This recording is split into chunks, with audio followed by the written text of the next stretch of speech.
सद्गुरुदेव भगवान की जय हो। सच्चिदानंद भगवान की जय हो। ओम सहना भवतु सहनौ भुनक्तु सह वीर्यं करवावहै तेजस्विनावधीतमस्तु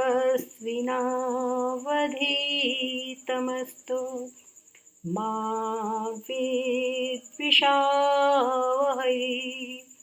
ओम शांति शांति शांति। ब्रह्मानंदं परमसुखदं केवलं ज्ञानमूर्तिं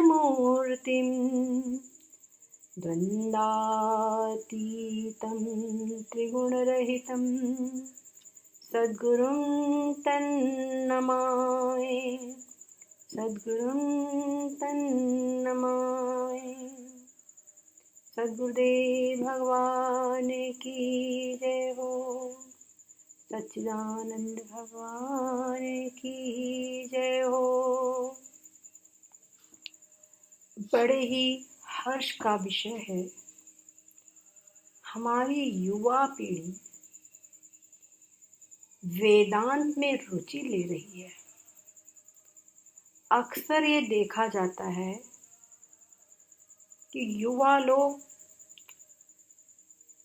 तर्क वितर्क में तो एक्सपर्ट रहते हैं, पर जब गंभीरता पूर्वक वो वेदांत जैसे जटिल ग्रंथों का विचार करे तो इसको हमको भारत देश का सौभाग्य समझना चाहिए।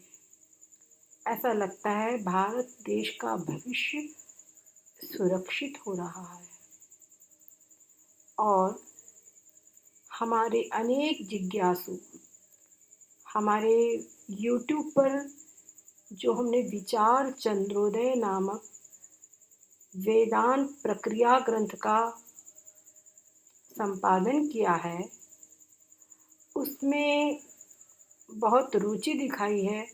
अच्छे अच्छे प्रश्न सब पूछते हैं, बल्कि समयाभाव के कारण हम प्रश्नों का उत्तर नहीं दे पा रहे हैं, लेकिन प्रसंगवश हम सबके प्रश्नों का उत्तर अवश्य ही देंगे। अगर पहले से प्रश्न पूछा जाए तो हो सकता है उनको अभी हम समझाएं बिना प्रसंग के तो शायद समझ में भी ना आवे। और जैसे जैसे हमारा ये विषय आगे चलेगा, हमको विश्वास है कि सभी के शंकाओं का समाधान होता जाएगा। और एक चीज और भी बहुत आवश्यक है, जो हम वेदांत प्रक्रिया ग्रंथ पढ़ा रहे हैं, इसका प्रायोगिक स्वरूप, इसका जो हम समझ रहे हैं इनकी थ्योरी, उसका प्रायोगिक स्वरूप, उसका प्रैक्टिकल एक्सपेरिमेंटल नॉलेज भी होना चाहिए। उसको हम कैसे चिंतन करें और कैसे हम इस वेदांत वेद तत्व, उपनिषद वेद तत्व में स्थित होवे, इसका भी ये जब हम करेंगे, वेदांत वेद तत्व में जब हम स्थिर होंगे, तभी हमारी पढ़ने की सार्थकता है। अन्यथा वो कहते हैं ना कि बस पोथी पढ़ी पढ़ी जग मुआ, पंडित भया न कोई, 2.5 अक्षर प्रेम का पढ़े सुपंडित होई। तो अगर हम ये जो 2.5 अक्षर प्रेम का है, ये क्या है? 2.5 अक्षर प्रेम का कहने का मतलब है कि जो ब्रह्म तत्व है उसके अंदर में स्थित होना। जब उसमें स्थित होंगे, उसके स्थित होने के लिए पहले हम ब्रह्म तत्व के स्वरूप को समझा रहे हैं। जब हमको मालूम होगा रास्ता, पहले हमको थ्योरी मालूम होगी, तभी तो हम प्रैक्टिकल कर सकेंगे। और इस सबको अपने जीवन में प्रयोगात्मक लेने के लिए हम एक ग्रंथ है अवधूत गीता, जो कि स्वामी श्री कार्तिकेय जी, भगवान श्री कार्तिकेय जी, जो पार्वती नंदन कार्तिकेय जी हैं, वो कार्तिकेय जी को दत्तात्रेय जी के पास में एक बार हो गए और कहा, मुझे आप आत्मविद्या का, ब्रह्म विद्या का उपदेश दीजिए। भगवान दत्तात्रेय जी ने पहले तो उनकी परीक्षा ली, फिर जब देखा कि इसमें उत्तम श्रद्धा है और ये उत्तम जिज्ञासु है, तब उनको उपदेश किया, आत्मविद्या का, ब्रह्म विद्या का उपदेश किया। और जो ब्रह्म विद्या का उन्होंने उपदेश किया है, श्री दत्तात्रेय जी अवधूत शिरोमणि थे, इसीलिए उस ग्रंथ का नाम ही, उनका जो संवाद हुआ है, वो संवाद ही अवधूत गीता के नाम से प्रसिद्ध है। ये भी प्रसिद्ध है कि भगवान श्री दत्तात्रेय जी ने अपने जीवन में 24 गुरु बनाए थे। ये एक अलग प्रसंग है, ये हम फिर कभी बताएंगे। श्रीमद् भागवत में इसका वर्णन अच्छे से डिटेल में आता है।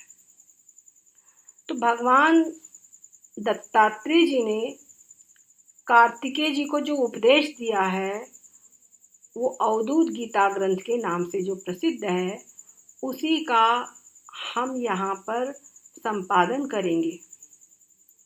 और इसके पहले हम चाहेंगे, क्योंकि आज जो समाज है उसमें सदाचार का बहुत अधिक लोप हो गया है।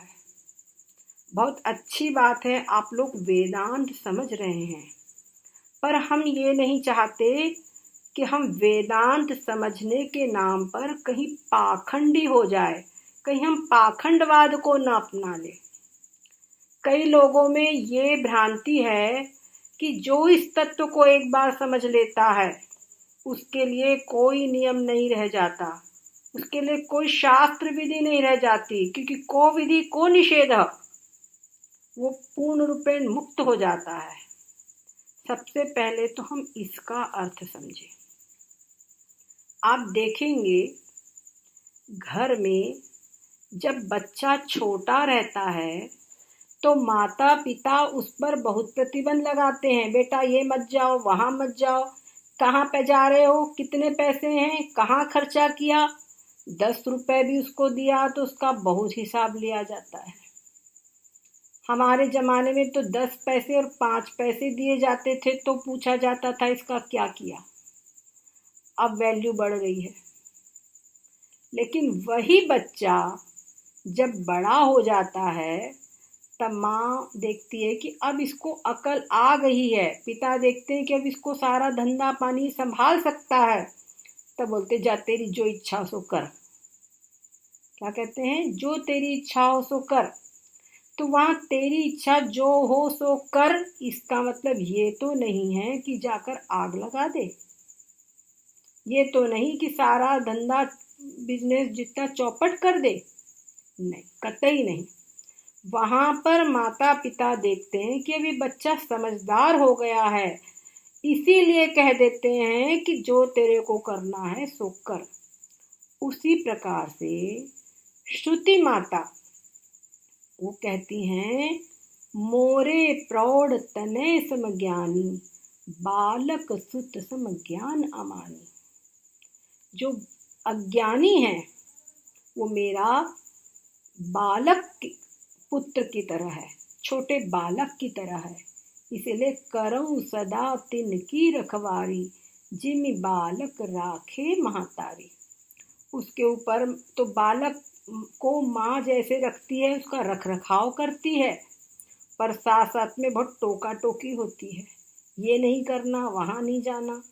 तो उस अज्ञानी बालक के लिए, बालक भक्त के लिए श्रुति के बहुत से नियम हैं।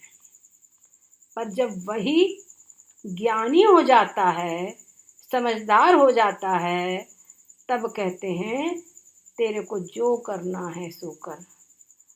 क्या कहते हैं? तब उसको कहते हैं हत्वा पिस ईमान लोका न हंति न निबद्धते। तू चाहे जो कर, तीनों लोगों को तू मार डाल, तब भी तेरे पर कोई पाप नहीं है, क्योंकि मालूम है ये अब कर नहीं सकता। जैसे किसी बच्चे में पहले से संस्कार डाला गया, तंबाकू नहीं खाना, नशा नहीं करना, है ना। अब वो बच्चे के अंदर में संस्कार हो गया है अच्छी प्रकार से, यही संस्कार उसमें कूट कूट के भर गया है, उसको सिगरेट बीड़ी तंबाकू की महक तक नहीं अच्छी लगती, इतना उसके अंदर में संस्कार बढ़ गया है। अब उसको आत्मज्ञान हो जाए तो क्या आत्मज्ञान होने के बाद में वो तंबाकू सिगरेट बीड़ी पीने लगेगा? और साथ में जो लोग ऐसा समझते हैं उनसे हम ये पूछते हैं, क्या ये सब कुकर्म करने के लिए, चाहे हम कुछ भी करें, अधर्म पूर्वक आचरण भी हम कर लें, क्या इसी के लिए आत्मज्ञान करना चाहते हैं? ये बात समझे।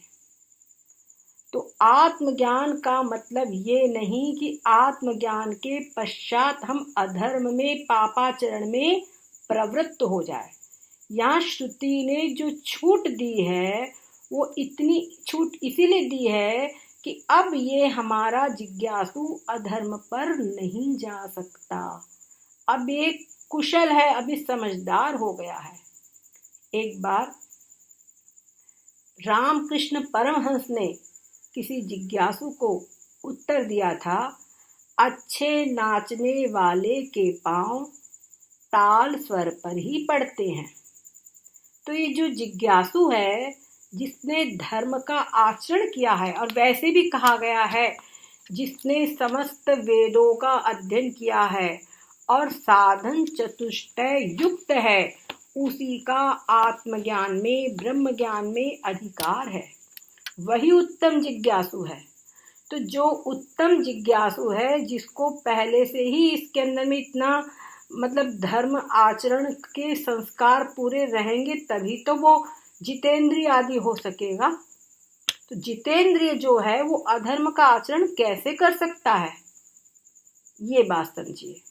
तो और फिर भी आज समाज में सदाचार का चूंकि बहुत लोप दिखाई पड़ रहा है, इसीलिए मैं योग दर्शन में से कुछ सदाचार, अभी हम सब लोग साधक कैटेगरी में हैं, ये बात ध्यान रखना। शुद्ध शरीर से ही साधना हो सकती है, शुद्ध मन से ही साधना हो सकती है।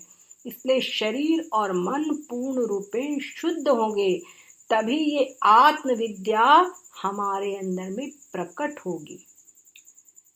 ये आत्मविद्या मुंडकोपनिषद में आया है कि ब्रह्म विद्या वर्ण करती है जिज्ञासु का। तो जिज्ञासु को जितेंद्रिय होना होगा, जिज्ञासु को विवेक वैराग खट संपत्ति और मोक्षता से युक्त होना होगा, तभी ब्रह्म विद्या उसका वर्ण करेगी, तब उसके अंदर में ब्रह्म विद्या प्रकट होगी। जितना वो चिंतन करेगा, आप अगर वो वास्तव में जिज्ञासु सही है तो चिंतन करेगा 2% और फल मिलेगा 20%, 100%, ये आप लोग अनुभव कर सकते हैं।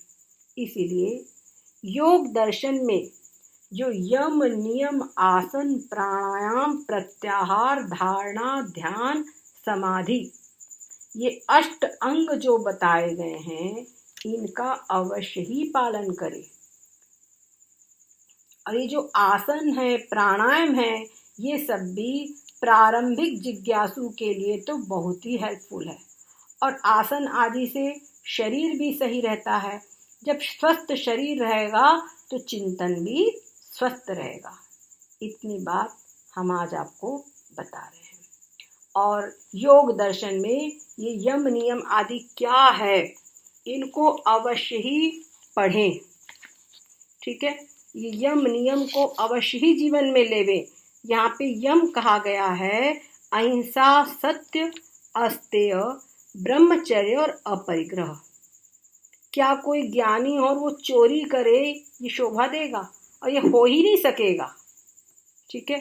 तो ये अहिंसा सत्य अस्तेय ब्रह्मचर्य और अपरिग्रह, ये अपने जीवन में अवश्य ही लेवे।